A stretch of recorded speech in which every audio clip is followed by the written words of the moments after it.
radio. Shout it.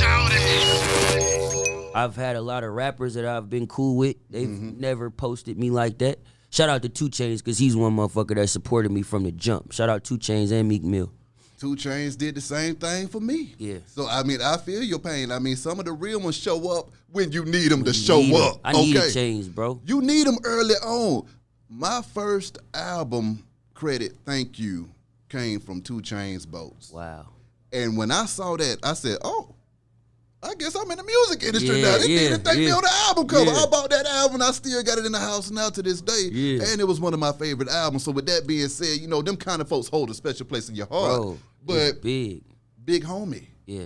That song hard as hell too. Thank you, bro. I mean, you done got rich and turned into your big homie in this thing. Facts. Break it down to me. It's really like we all use the term big homie. That's a universal slang, but in the Bay, we kind of got a different meaning to big homie. So big homie for us is like, it's you. Like, I'm big homie because we don't really have a lot of big homies. We independent with a lot of shit we do, so we get a lot of information and a lot of our game just wiggling around and learning on our own fuck-ups.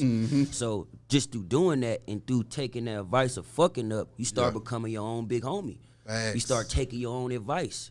You start listening to yourself more than you listening to people that's older than you, and then your advice start working out better than these motherfuckers because they never lived in an internet age or they never lived in these times that you living in. So yes, they can provide advice, but they can't help you learn when to apply it. Exactly. Because they not living in this era at the time you living in it. Exactly. You know, so that's really what it means. It was a moment of me saying I'm here now.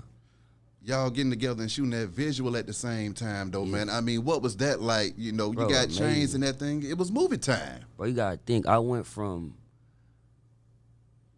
I don't do nothing, I'm a ball as a kid in high school. Come on, man. You know what I'm saying? He says the line on there, that's my 5th plate. That's that salad dressing. I'm on my 5th plate, talking 1,000 out. He says a similar line to that in Big Homie. Oh. This is how I met Chainz.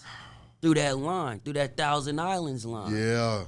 I was like, damn, this nigga could rap. So even when Chainz came out with Riding Round and I'm Getting It, and niggas was like, oh, he's a fun rapper. I'm like, nah, this nigga bussin'. Exactly. I'm like, this nigga bussin'. Come you know what on. I mean? So from the next album to True, all the way to Rapper Go to the League to the new album he just dropped, it's always been a level of lyricism that I respected. Even on Feds is watching. Come on, Feds man. is watching. It was a level of lyricism that he provided that was like, damn. Exactly. So when I first heard Big Homie, my homie Cass, who made the beat, it reminded me of Big Amounts. Ooh. With him and Drake. I heard the flute. I heard the bounce. Yeah.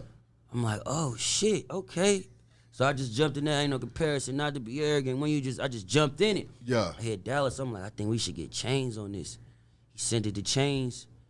About a couple days later, Chainz sent the verse back. Just My God. Big Tony. She spit on it. First trap that I worked in, I sold Nicks on it.